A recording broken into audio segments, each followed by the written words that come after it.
kayo mag-away.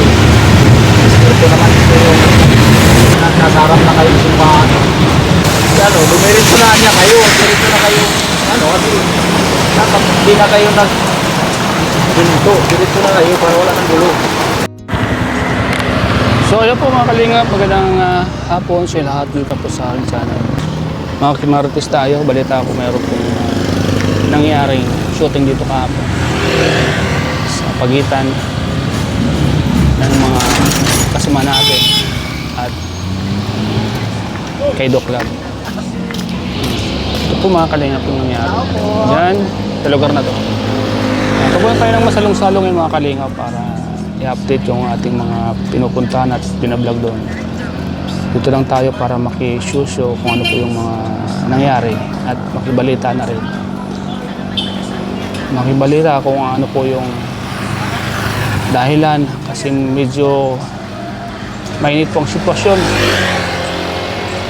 Magulo ang sitwasyon kung ano po ang nangyari. Magtatanong tayo sa mga tao dito. Makikimarites tayo mga kalingap. So yan yung simbahan. Diyan ka nagtatrabaho? Tawan ka ni Doc? Walang. Ha? Tawan, arawan? Dito kahapon nung may nangyari dyan? Nagkagulo? Nandyan po kasi hindi ako sa loob ay. Nasa loob. Napanood mo sila? Nasilip ko na, hindi naman ako napanood na igat. Paano kakagulo sa'yo? Nandun po ako sa'yo, nabaya ako sa'yo. Kay Nika ni, ano, Dami din tao kahapon eh. Dito ka nagtrabaho kuya? Diyan ka nagtrabaho? Kumusta kahapon kuya? May shooting daw dyan. Oo, hindi ko nakita kahapon. Nakita mo? Lumabas kayo dyan? Oo, labas na yun, maingay na yun.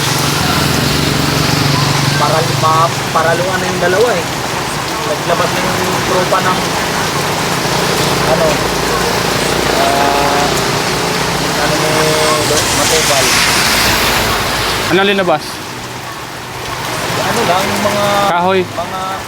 kahoy lang din, pang palo. Yung na nagka-kagusan ta. Awat pagsita man. Galang man yung ano, simbahan natin. Sa harapan kayo ng simbahan ng dyan pa kayong lahat. Nandito si ex-militar dito nagpunta. Nagtigil lang sila. Taga saan yun si ex-militar? Ah, Taga saan? Taga rito? estado yung hindi ko kilala yung ano eh. Ata ka na vlogger. Saka yung may ano, mataas. Tatlo naglapit na kay Lucas. Sa tingin mo, sino yung may mali doon? Ewan ko, pinakalaman ano nila. Sino yung sumugod? Wala man, may nag-awat lang. Tapos Hindi, may sumugod. yung ano, vlogger ni Balsando na tugod. Sumugod. Tapos may dapat yata yung sasakyan ng kahinto sa kahapon. Sinabihan man nila ng anak mo doon na diretso na lang po kayo para wala ng gulo. Tama. Diretso lang sana, ano? Nagpunta dito si Smitha, sabi ay galang yung simbahan natin. Away-away yun, diyan sa harap ng simbahan. Diretso na po ngayon kayo, diretso na para wala ng gulo. Buti din natuloy yung away nila, no? Baka naisip din na nasarapan sila ng simbahan. Hindi naman. Siguro, nagbigay respeto man din, kanya-kanyang bigay respeto man. Kasi nasarapan ng simbahan, no? Baka bandang uli, naisip na, ano? Nasa simbahan tayo.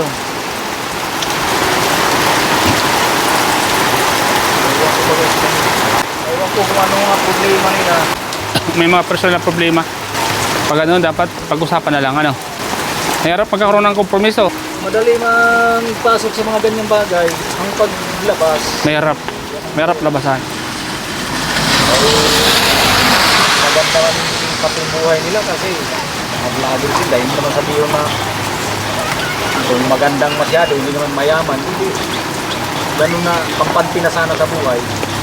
Kung parehas magkakaroon pa ng problema, di lalo. Mahirap po, ano? Mahirap magkaroon ng problema sa buhay. Lalo pag mga kaso-kaso, mahirap yun. So talaga po yan. Harap yan. Naisip mo na lang yan pag nahuli. Pag nandun ka na, no? Pag na ano na. Pag nagkaroon na ng kaso, na napasok mo na yung gulo, ano? Mahirap. Pagkaganda't pamumuhay ng ano lang, yung makita mo kung mahirap ang buhay mo, yung medyo di man itong nag-angat ka, ito medyo ano lang, nakakaluwag ng kaunti, hindi naman parehas yan eh. Masarap din isipin na maski ganun, lagi kayo ano sa problema, may kinakain kayo, minsan medyo may kahirapan. Pero man din ang kasarapan. Ang problema nga kung masangkot nga ni sa Diyo, talagang delikado. Abala. Malaking abala. Malaking abala. Hirap nang lupasin mga ganung problema. May masmasang ka na lang, nagsisisi ka na, ano? Sana di ko na ginawa yun, ano? Yung bugso ng damdamin, ang hirap doon. Yung ano, padalos-dalos. Padalos-dalos. Maganda naman at di sila nagkatuluyan doon at wala naging problema. Kasi pag nagkatuluyan, malaking problema pa. Malaking problema. Tama naman yun. Siguro, naisip-isip din nila na nasa harapan sila ng simbahan. Naisip man yan na yata ng mga ulo na matapindaan man talaga sila. Respeto sana, ano? Ito lang, kailangan. Respeto.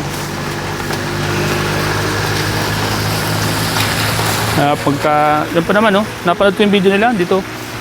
Harapan. Harapan mismo ng simbahan. Diretso na lang sila kasi nadaan naman natin eh. Oo. Wala man sila yatang nakitang naging problema na sa dinadaanan nila ay may hatlang. Silang ano, ay mabinto pa sila. Yan, kung may problema sila, iniiwasan na lang sana. Hindi na tayo mapupunta. Ganito, may problema tayo dyan sa ano, dapat diretso na lang. Wala man dito kahapon si Father, dating yan ay gabi na. Siguro, naisip ni Father. Yan, siguro. Baka sabi ni Father, Ni Father. siyempre mag-kuan din yun, mag-isip din yun. Oo. Kasi nasa harapan ng simbahan. Kaganon sila, dapat konting respeto lang sana. Tama yung sinabi mo, konting respeto. Sabi natin may mga iduan sila, personal, pero wag naman sa harapan ng simbahan. Kasi iba yung hindi nila iginalang doon. Nawalan sila ng galang. Alam mo lalo, sa simbahan na lang. Oo. Naglabas na lang kami ng kahapon, nagkipag-hintuan ng mga sasakyan niya rin. Pare-pareho sila may mali doon.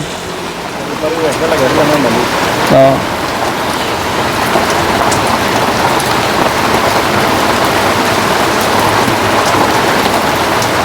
Mahirap yung mga ano talaga. Dapat may umawat, wag kayo dyan kasi nasa harapan kayo ng simbahan, ano? So, yun na po nagpunta dito kahapon si ex-militar. Yung ex-militar, taga rito. Taga rito po talaga yun. So, yun ang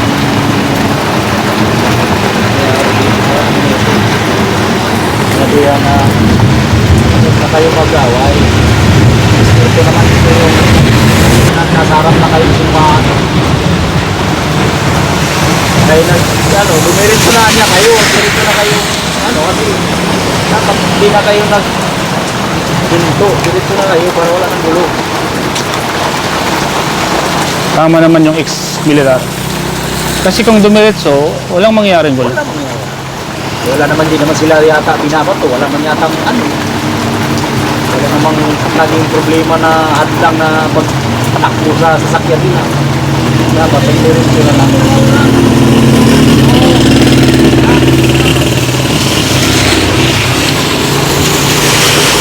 Kasi kung nagpang-abot sila, bandang uli. Pagsisihan talaga nila yun. Oo. Kaya nila yung mga pagbandang huli. Lalo na may mga pamilya. nagkakagulo sila, hindi lang gulo, itong nagkasakitan pa. Nagkasugatan pa, ano? Mahirap. Ang sinasabi, bugso ng damdamin. Kailangan pigilan, ano? Bugso ng damdamin, pigilan. Mahirap pumasok sa mga ganyang problema. Matagal pang gawa niyo dyan? Kaya? Tagal kasi siguro, patakot niya tayo ni Father yung Sa loob. may mga sponsor na si Father na nagano dito. Nagbibigay sa kanila. Maganda lahat, napapayos na yung simbahan. Kasi tuwing nadaan ako dito, minsan madilim yung baga. Buti na lang at may mga tumulong, ano? Matagal na yan, dapat na ano na talaga. Yan lang yung simbahan dito na ano. Hindi pa na sa mga isong parting kulasi. Magaganda yung mga simbahan nila. Buti na lang at nabigyan ng pansin yung simbahan dito. Medyo may kakulangan na tulong lang ang may kulang. Mag-sponsor lang talaga. Salamat sa mga tumulong sa simbahan. Ano? Pag simbahan, tahanan ng Diyos. Nasimulan lang yan ni Doc. Di. Ganda ng may nagtulong, bigay tulong na Noong nasimula ni Doc, marami nang tumulong. Marami nang tumulong. Dati baga, tahimik yan, ano? Okay, wala mang nag-asikaso. Nang na-vlog yan ni Dr. Lab. Doon na may nag-abot-abot tulong na. Pati si Father, binigyan na rin na nag-sponsor na nila kami. Napanood sa vlog, ano? Kita nila yung walang kaayusan pa ang simbahan talaga. Babaguhin daw yung atip niyan. Maganda, ano? Kung babaguhin, ano? Maganda, kung babaguhin, ano? Ang nangyari po niya, ikukulurok daw po yan. Kukulurok na yung ganyan. Parang naka-ganyan style yan. Tapos may atip po yung bandang gitna ng kabilaan. Magkakaatip. Kasi mas magandang tulungan yung mga ganyan. Yung mga tahanan ng Diyos talaga.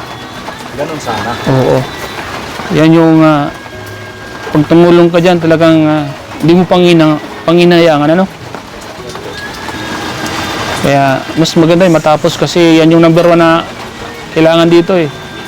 Tsaka pag may mga bagyo, pwedeng lipatan yan. Pwede po yan talaga. Oo. Yung mga... Walang-wala talaga mapuntahan. Oo. Karamihan, mapunta sa mga evacuation. Marami na evacuation ngayon. Ay, kung puno ka ng evacuation, pwede din yan lalit, kasi simbahan naman yan. Sa lahat naman yun eh. Pwede yan. Saan marami pang tumulong sa simbahan. Napad ko yung lahat ng vlog ni Doc dyan. Buti nga at natuloy ng pansin kahit pa paano maraming tumulong. Wala nung na-vlog niya yan. Ang dami na nagbigay tulong dyan.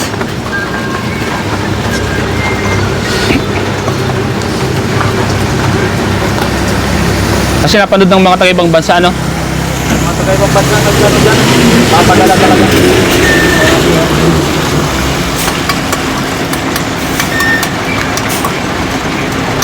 Ang maganda. Maganda pag na-iba-vlog talaga. At yung mga nakakapanood, umaga, pan sila.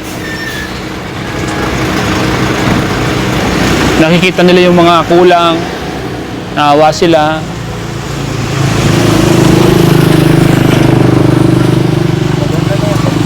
Dati may mga poste yan sa gitna. Dati. Tinanggal na. Tinanggal na po poste yan. Ang poste niya na i-amin sa loob. Ngayon, nabigaan namin yung loob niyan. Tapos pinatibayan namin sa may angkuban sa gitna. Tinanggalan namin yung poste. Kasi nakakasikip din yun, ang poste. Oo, mga ano mo na. Matibay kasi na yan kasi dati puro kalahati lang po poste niyan. Puro kalahati lang yan, tapos ang ginawa nila pinatayuan lang nila ng tubo. Bali, Tinukudan lang. tinukudan lang. Nakatukod lang. Wala man din misa. Kasi nakatukod lang yung tubo. Ay, nung natanggal nga namin ay ugang-ugang umilang. Ay, Tanggal na. tanggal na. Walang power walang lakas Wala din kasi hindi naman nakasagad yung poste talaga sa taas. Nasa baba lang yung poste tapos kinukura na lang ang tubo. Kasi kung nagmimisa si Father, halos di makikita at sa daming abalaan. Dikit-dikit yung poste. Sino mo kayo may gawa na, no? Hindi mo lang pigplanuhan, ano? Kontrata daw yun dati. Pinagkontrata daw niya. Kasi dapat pag magmimisa, kita yung harapan. Walang nakaharang na kung ano-ano. Butit na bago yung plano, ano? Siya kasi nagawa niyan ay. Po, Siya yung nagkontrata. iglesia yung nagkontrata. Kaya,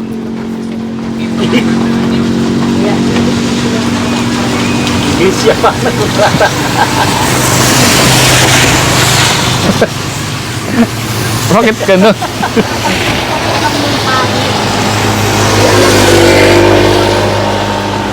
Na Ay, talagang sisirain nila yan. talagang sisir. Puto na lang at Nanong ka, una-unahan. puto na lang po at napunta sa Kristiyano, ano? Gumawa, ano? Yung mga ano na gawa na ito. Hindi na. Pinagkapian ko na. Bien. Hindi siya pala. Sisirain po talaga yun. Kontra Christian po yun, eh, no? Iglesia man pala eh. Kaya mampalan. Dito po kayo na nung may nag-away po dyan ay kapon? Dito daw sa harapan, ang simbahan? Sa anong pinag-awayan nila? Wala kaya Wala ka. Anong pinag-awayan nila? pipilayan nilang pusa ko. Sa anong may pinag-awayan nila? At Hindi ko rin alam kung anong Basta nagkagulo lang daw po dyan sa harapan. sa loob kami nun eh. Baka sa motor sa daan. Baka nagkasagian yung dalawa. Hindi. Hindi man. Personal galit yata siguro. Dito lang nagkatagpuan. Oo, sa may tapat ng simbahan. Ano? Sa tapat pa na simbahan, ano? Ay, gusto na yung pagkakit. Oo. Kayo ng away. Nag-alis na. Nag-alis na.